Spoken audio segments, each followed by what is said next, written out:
Magandang umaga mga ka-agri, mga ka-farmers at sa lahat ng mga viewers natin dyan. So magandang umaga sa lahat.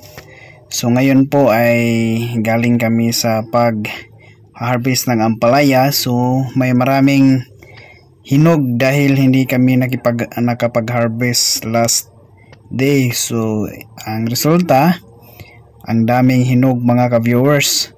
Ang daming hinog na ampalaya. So para hindi masayang, ito na lang yung solusyon na ginagawa namin ngayon. Binuto namin yun, yung mga buto ng ampalaya. Kinuha namin, ibilad, tapos ito yung ipunla namin or ibinhi for the next season. So bali if to na yung resulta pagtanim natin. Pero subukan pa rin dahil noon nakasubok na rin ako ng magtanim ng F2 na ampalaya. May bunga pa rin pero hindi na hindi na katulad sa F1 na sobrang daming bunga.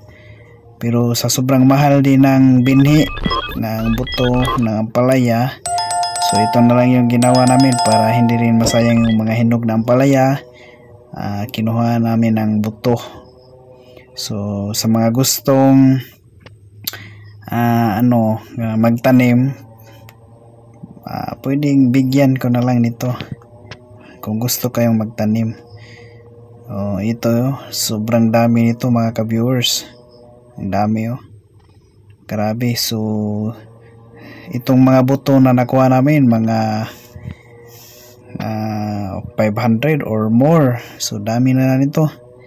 So ang dami ng mataniman ito mga ka-viewers. So para hindi rin masayang yung balat ng ampalaya, so pagkatapos nito ipakain namin ito sa Burmese or African night crawler. So may binili din akong African night crawler mga ka-viewers para sa mga damo or mga nalalanta na bunga ng ampalaya, talong at iba pang mga gulay. Para hindi masayang, pwede namin i-decompose, pwede na namin yung mga balat na ipakain sa African night crawler or sa ating Burmese, para may source din tayo ng vermicast para sa pagbinhi natin, pagpunla natin, at pwede din natin iabono sa mga tanim natin.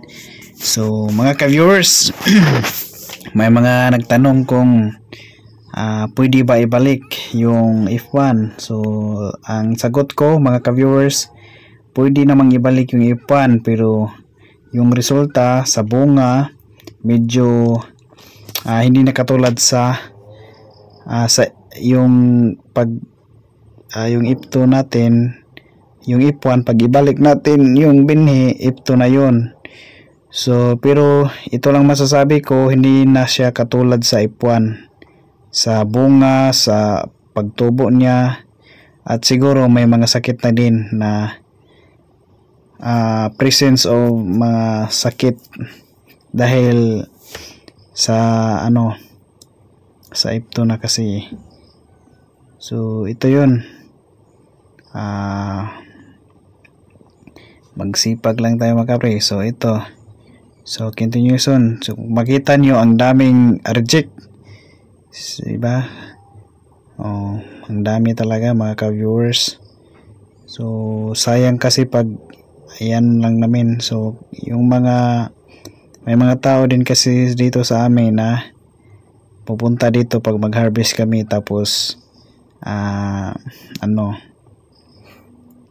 ibibigay namin or kunin nila yung mga reject para daw hindi masayang. So yun, smiling yun. Ako yung yung naghukas dyan yung patawa-tawa dyan, ako yan, di ba? Gwapo, di ba? So yung may naka-yellow yung t-shirt, kapatid ko yan. Tapos ito yung yun ding naka-violet, kapatid ko din yan. So sinilent ko lang.